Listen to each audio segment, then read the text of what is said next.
Hello.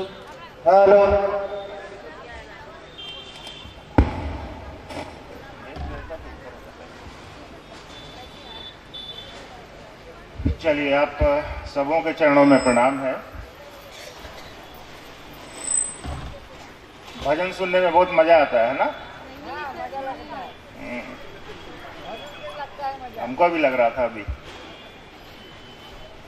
अच्छा, ये बताइए कितना साल से भजन सुन रहे हैं और भजन कर रहे हैं हम लोग? हजारों साल से कर रहे होंगे। हाँ, तो हजारों साल से हम और आप भजन कर रहे हैं। क्या असर पड़ रहा है हमारे और आपके मन पर?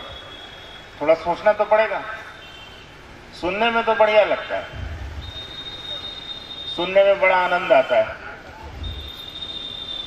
लेकिन आप यहां से जब जाएंगे तो भजन में क्या कहा जा रहा था ये भी भूल जाएंगे।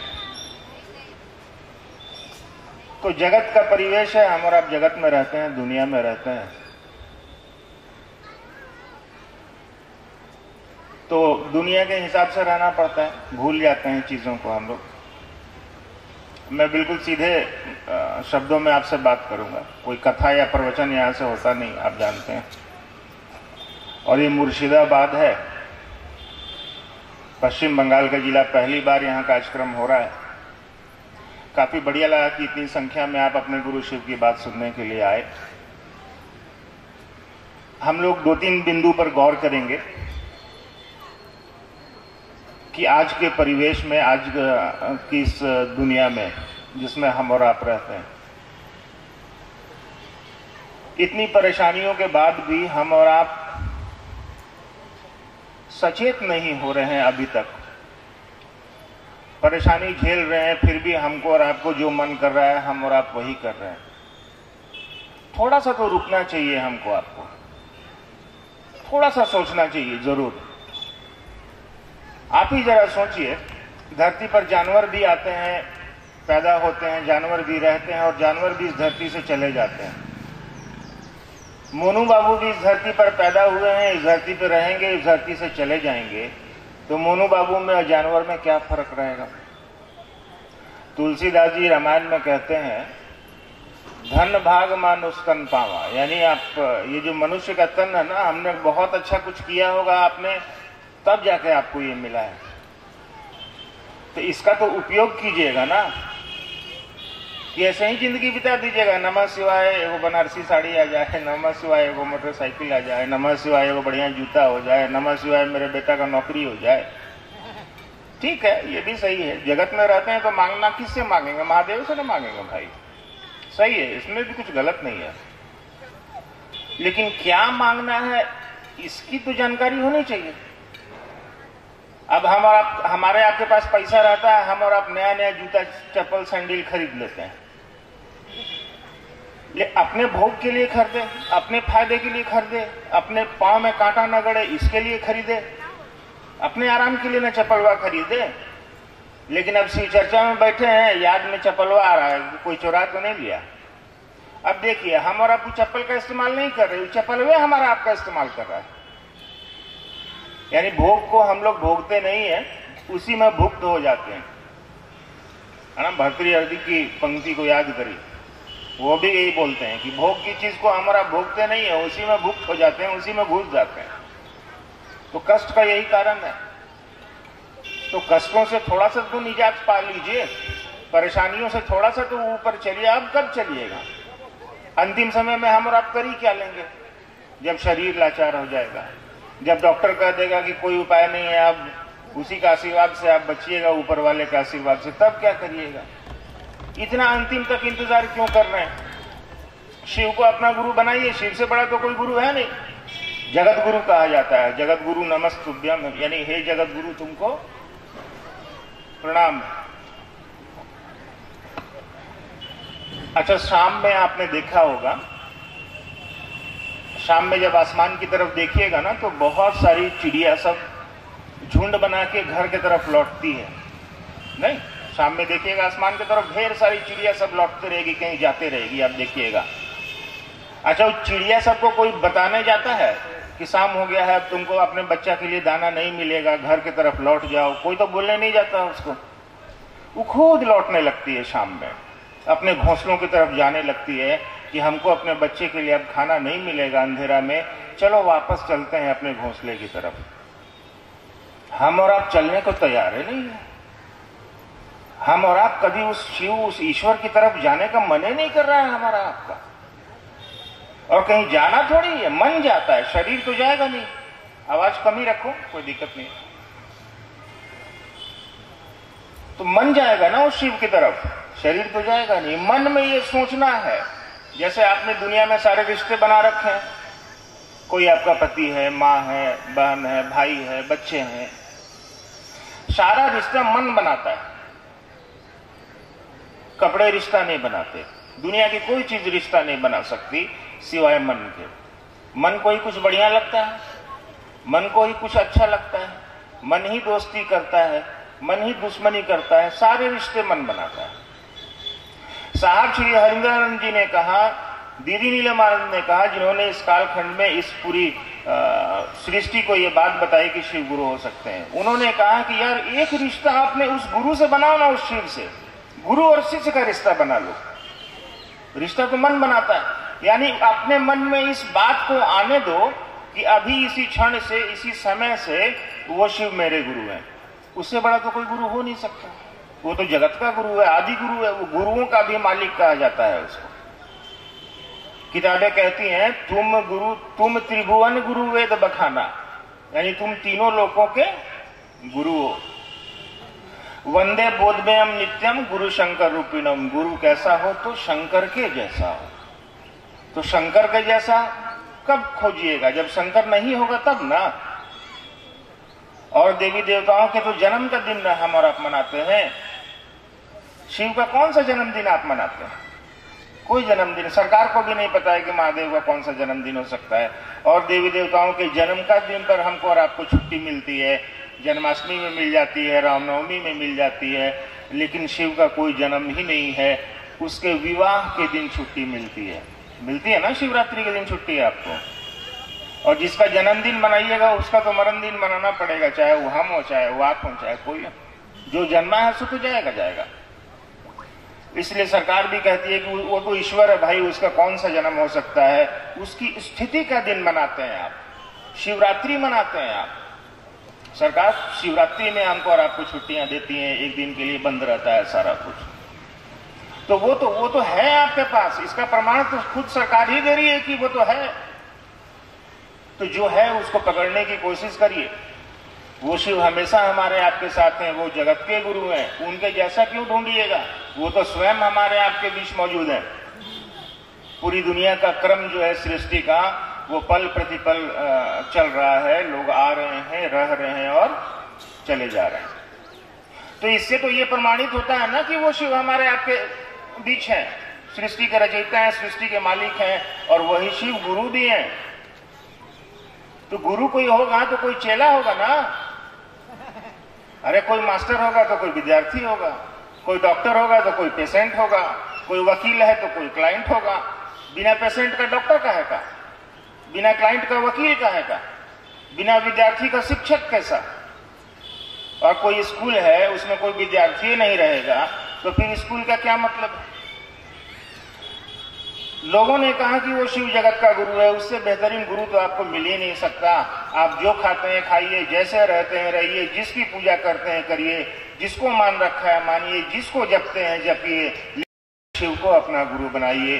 क्योंकि दुनिया में जितनी भी पूजा पद्धतियां हैं, चाहे वो साधना हो, पूजा हो, उपासना हो, जो भी हो, सब चीज का ज्ञान तो गुरु ही देंगे ना। ज्ञान निक्षेप तुम शंकरात्, यानी तुम ज्ञान देते हो इसीलिए शंकर हो, वेद उपनिषद कहते हैं। तो ज्ञान लेने की चाहत बनाइएगा तब न मिलेगा।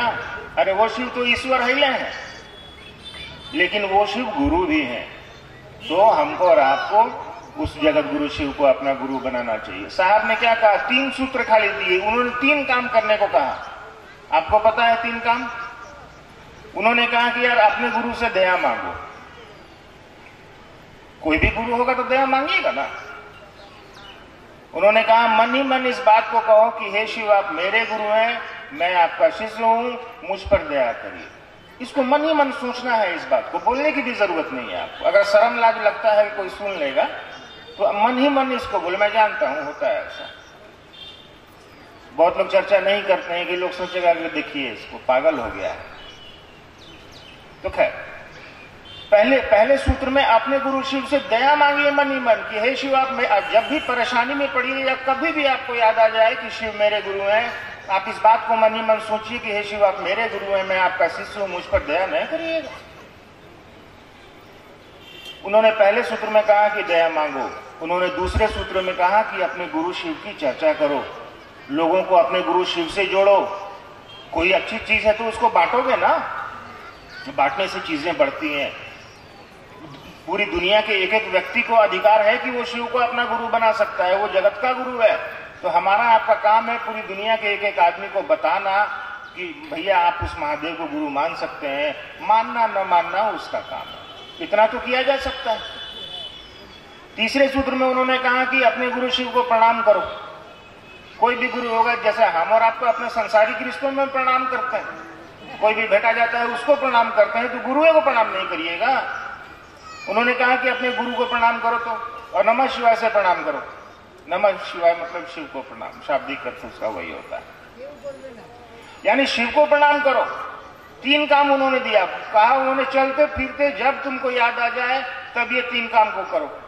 घर में बैठे हो तब भी महादेव से दया मांगो, कोई काम नहीं कर रहे हो तो चलो कोई तुम्हारे घर में आया उससे महादेव की चर्चा कर लो, किसी ने तुमको फोन किया उससे महादेव की चर्चा कर लो, कहीं बाहर जाने का मौका मिला वहीं कर लो। और प्रणाम करने के लिए तो कोई जगह की जरूरत है नहीं। ऐसा भी नहीं है कि आपको गंगा जल से पवित्र करना है, गोबर से लिपना है, आसनी बिछा के बैठना है तब आपको प्रणाम करना है। प्रणाम तो मन करेगा, शरीर तो करेगा नहीं।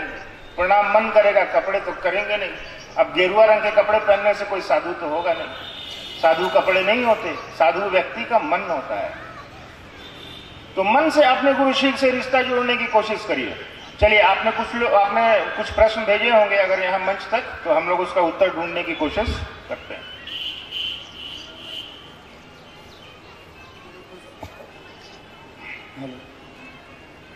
चलिए, कुछ जिज्ञासा आया हुआ है। शिव पूजा और शिव चर्चा में क्या अंतर है? देखिए, शिव पूजा और शिव चर्चा में क्या अंतर है। पूजा में क्या करते हैं हम और आप?